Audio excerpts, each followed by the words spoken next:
and this is the way it always works. We're going to do a little stopgap funding bill to get us right to before Christmas, and then it'll be the full push for the omnibus bill backed by Mitch McConnell, and then it'll be rush.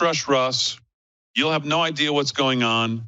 Your representatives won't have any idea what's going on, but we'll have to pass it on the 23rd or, God forbid, the 24th, because everybody's got to go home, and the government's going to shut down, and hell's going to freeze over, and you know how it goes. Everyone's going to die, and the oceans are going to rise, and everything. And this is the way it always happens right around the holidays.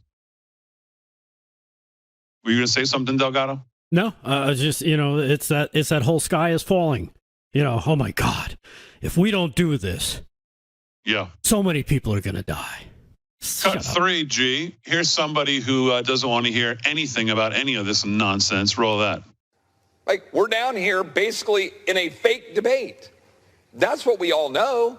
I mean, the truth is, it's not like we have a body, the chamber filled here with human beings debating this $1.7 trillion while we're $32 trillion in debt. I would be happy to. Why don't we actually roll our sleeves up around these tables and do the work? But we don't do that.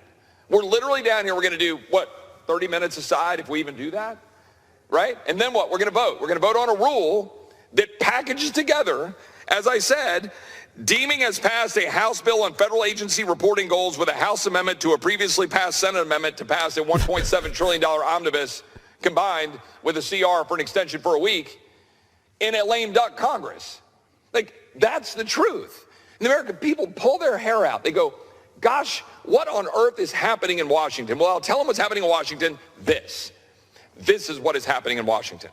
We know what this is about. This is jamming through a bill at the 11th hour to get the political priorities of the current Democratic majority, and a handful of Senate Republicans are happy to do it so they can get pork.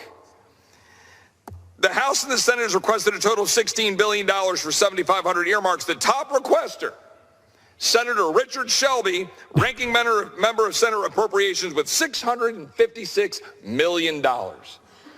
This is a nice little send-off for the appropriators in the Senate.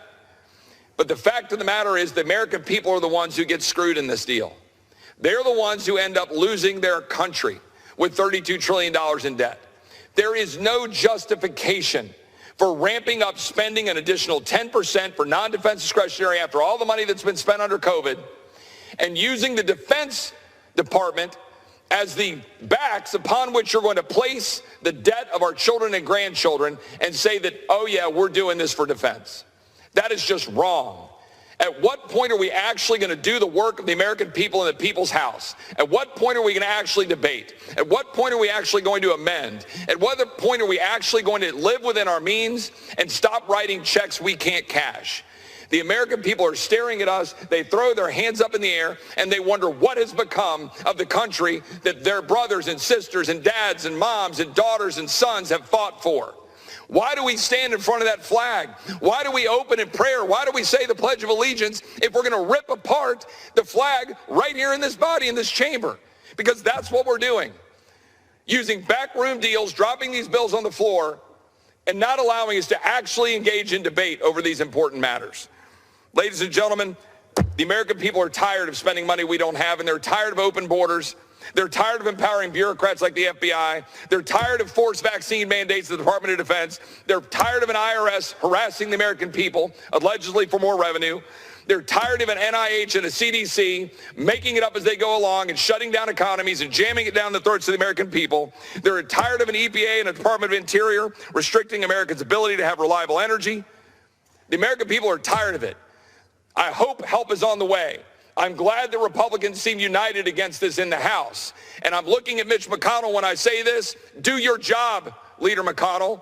Do your job and follow the wishes of the American people who gave a majority to Republicans in the House of Representatives. And let's stop this bill. I yield back. If I could stand up and clap. Yeah, if I could stand up and clap for that, I would. Yeah. Amen. For that, Chip Roy. Yeah. And good on him on the last part to direct it right towards McConnell. Good on him, because that's where the blame goes. Now that would be a Speaker of the House, I think, Republicans, and I mean that across the country, not the ones in government, could get behind. Somebody who spoke like that, who defended and called them out to say, do your job the right way. Let's stop screwing the American people, because we all know it. And he's right. You know what? People are pulling their hair out. They're like, it's Washington. And they get flustered and they get frustrated. They get angry.